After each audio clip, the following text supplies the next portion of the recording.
Mialohan'izay rehetrarehetra izay nefa dia nitafa tampanao gazety teny Tanimena ity mpitarika ny diabe ity teny Tanimena tokoa araka izany no nitondra ny teboka maromaro tsara ho fantatra ho an'ny mpanao gazety Andriamatoa Alain Ramarsan arahantsika eto anatin'ity sary ity no mahakasika an'izay. Mialohan'ny fisamborana azy teny Vasakosy dia mbola nitafa tamin'ny mpampalala vaovao teo anoloan'ny postra Tanimena i Alain Ramarsan. Ny amin'ny fantatro fotsiny dia izao le zavatra tokony natao zany dia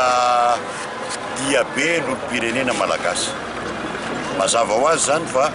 fanehoana aritanareo masony zavatra manjoa amin'ny mpiretan-drazany zavatra nitranga teny Bongatsara iny mba mamenatra ny olom-pirenena ny reny tsy hoe 4000 zay tena tia fapetraka mihitsy hoe le izy kosa fanontaniana mpanajana natao ary hoe efa nametoka fa apamendrehana ampilaminana no mba anehoana feo ne ho an'ny filoha mba ahafahanjareo na filoha sy mpitondra rehetra fa ahafahanjareo na manitsy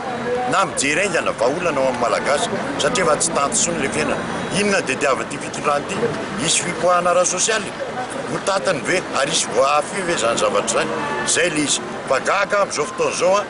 io ny zava-mitranga demokrasia zany tapitra eto Madagasikara zay ny fantatro satria raha ny fomba natao amin'izao fotoana zao zany dia mamotika tanteraka an'ilay demokrasia zay fandaka amin'ny lalam-panorenana tsy hitako zay zavatra mihoatra an'izay ka fantatro zao mieritreritra fa dia ho hita moa fa isy fandaminana tsy maintsy isy fandaminana niady tamin'ny demokrasiatsika teto Madagasikara mba ahafahan'ny olona miteny manao ny feony ahoana moa tsika ny amelan'izany fotsiny nateo azy tsy mety zany tsisy hiverina anerina ndraiky hiverina ndray amin'ny didi zatony eto amin'ity firenena ity tsy mety zany nona amin'ny malagasy ahoana ny vahaolana hiady an-trano zay ve vahaolana hiady an-trano sa fipoahana ara sosialy zay ve ny dediavina eto amin'ity firenena ity zay zany napetraka hoe io aleoaloha za tsy te hakarisika mihitsy ho an'ny olona ty be deabe ny sakanana teny an-dalana be deabe ny tokony ho avy teo fa voasakany ka zay ny hitako hoe tsisy niomana mihitsy hanao an'izao zavatra zao fa nieritreritra olona misainy reo efa 5 tsika izao tapitra kampo zany resaka hoe dia reny ampitahorina misy fantatray fa misy olona andian'olona anao an'izao ka raha fantany ka nanina tsy samborina zay ny mahavariana ary matetika iza foana manao an'izany avaiza mandeha le vola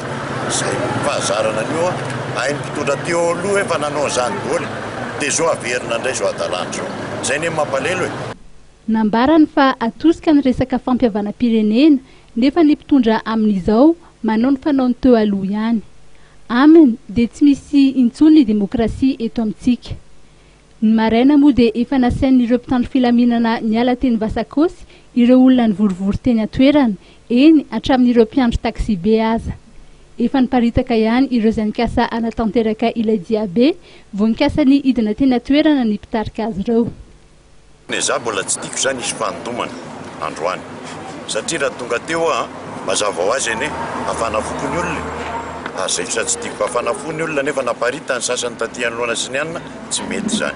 ary isy zavatra hitranga efa niteny fa ampamendrehana sa mpilaminana lasa mivadika amin'ny teny koa fa zao zany ny fomba fitondrana dia ho hita zany fa eritreritra dia ho hita eo ny fandaminana androany lo farany tsy maintsy ho farany loha sa tsy tiako le olona tsisy vonina an'izany ka aleoko saloha mba tena drapeau malagasy eny naika natsangany tsisy loko politika tsisy nininina dia zao nefa mivady teny